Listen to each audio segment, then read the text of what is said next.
ওরে বাবারে লেগে গেল খুব জোরে। মোবাইলটা দিয়ে এমন জোর মারলি না তুই? আরে কি হলো গো মাম্মাম, হঠাৎ করে চেঁচাচ্ছ কেন?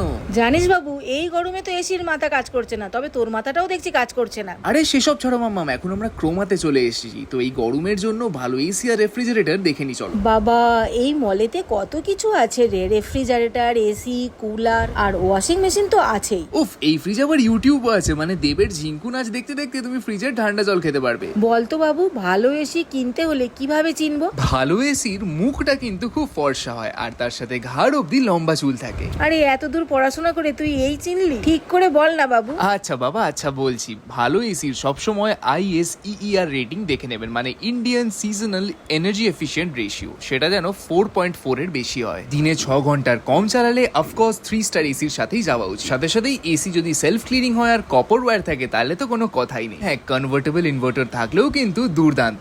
Also check for strong air flow and smart up to date AC.